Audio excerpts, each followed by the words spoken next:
I love food. I mean, who doesn't?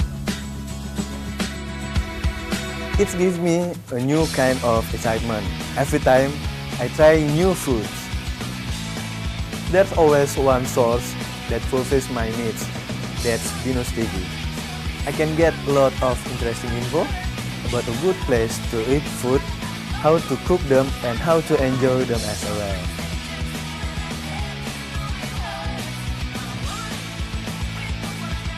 For hot and cool culinary guidances, just log on www.binus.tv. Binus TV, because there's always something more.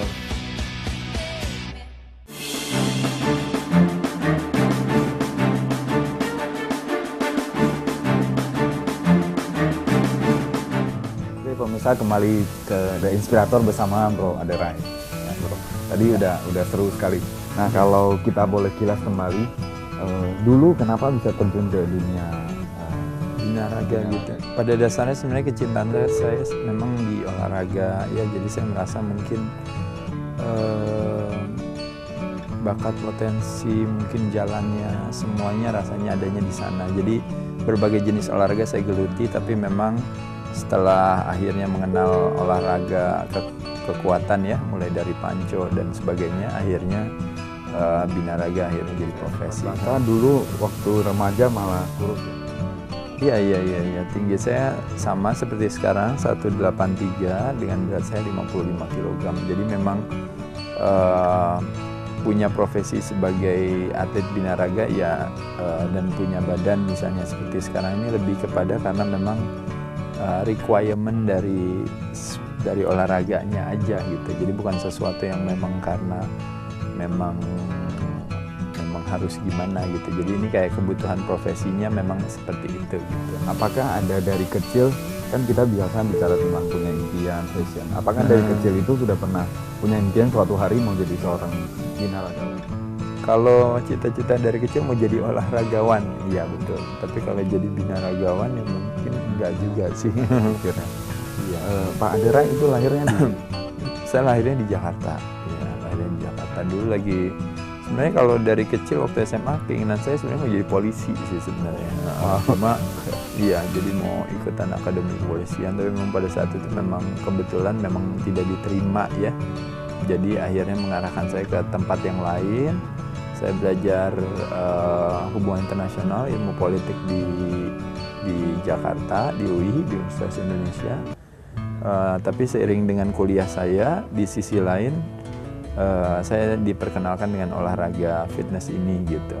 Dan akhirnya ya saya memutuskan untuk setelah hampir lulus saya fokus ke menjadi seorang atlet binaraga gitu. Butuh waktu berapa lama waktu itu dari seorang atlet bulu tangkis dan sebagainya bisa jadi seorang kurang lebih sih mungkin kalau prosesnya pada saat itu sih dalam 3 tahun pertama ya terjadi perubahan yang luar biasa. Karena secara fisik ya mungkin kalau seandainya kita atlet bulu tangkis atau mungkin atlet bela diri atau apa, mungkin secara visual tidak terlalu terjadi perubahan ya.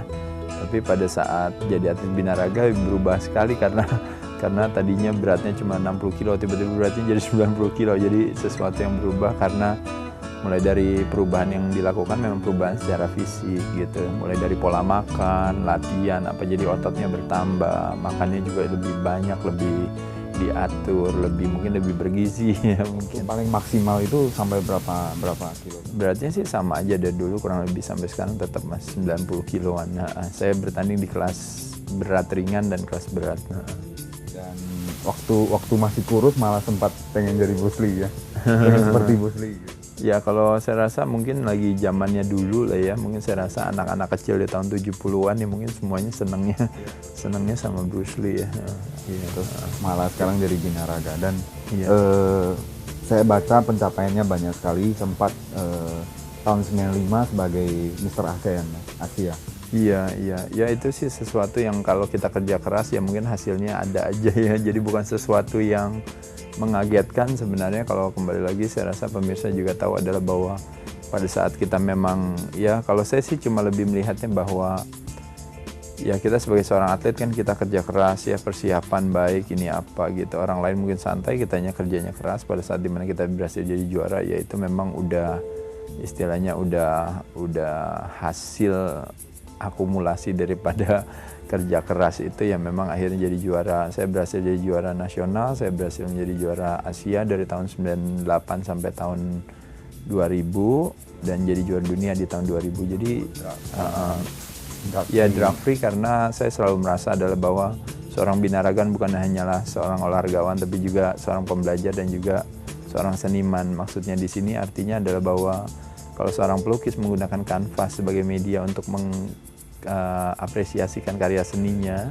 atau seorang mungkin pematung gitu atau mungkin pemahat menggunakan batu atau kayu sebagai media untuk mengekspresikan karya seninya, seorang binaragan menggunakan tubuhnya sebagai medianya. Jadi dengan kita berseni dalam menggunakan tubuh kita sebagai media, ya kita optimalkan itu semua, mulai dari pola hidupnya, mulai dari makannya dan sebagainya. Jadi makanya kenapa saya memilih jalur yang natural, yang alami, karena kalau kebanyakan daripada komunitas terutama atlet-atlet binaraga di dunia hampir 90% mungkin menggunakan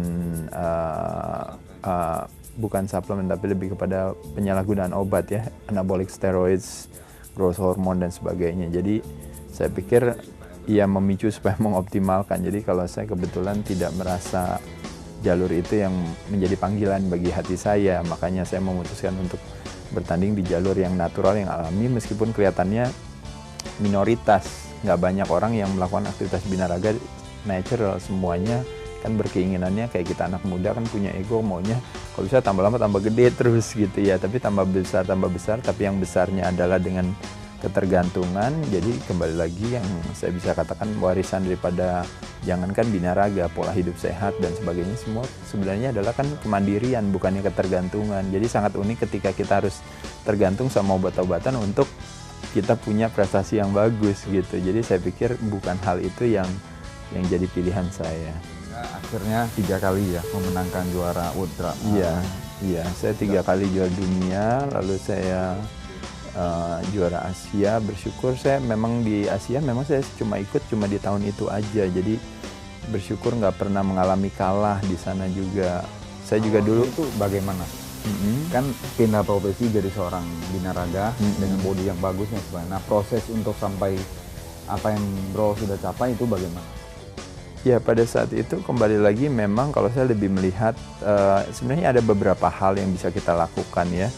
Dan itu mungkin saya cuma bisa menganalisa dari apa yang saya jalankan. Nomor satu adalah tentu adalah bahwa saya sangat mencintai apa yang saya lakukan. Jadi passion saya ada di sana. Ya, yang kedua itu tentunya adalah saya kerja keras menjalankannya. Jadi saya bekerja, nggak cuma punya passion dan kecintaan, tapi kita nggak mau melakukannya, nggak ada aksinya gitu ya. Jadi itu latihan berapa? Latihannya mungkin tiap hari kali ya. Latihan tiap hari, sehari bisa 2 kali, 3 kali, seminggu bisa 15 sampai 20 kali lah ya. Jadi itu yang membuat bisa jadi seperti itu. Iya, tentunya selain kecintaan juga mau bekerja. Selain itu juga saya juga fokus pada bidang saya, dalam arti saya kebanyakan anak muda kalau pemirsa tahu fokusnya tuh kadang-kadang banyak banget gitu. Kita fokusnya kalau bisa di satu hal, dan juga ada beberapa hal lain yang mungkin nanti kita bisa bahas setelah segmen berikutnya. Nah, oke, terima kasih, ini seru sekali dan kita break dulu setelah pariwara berikut ini.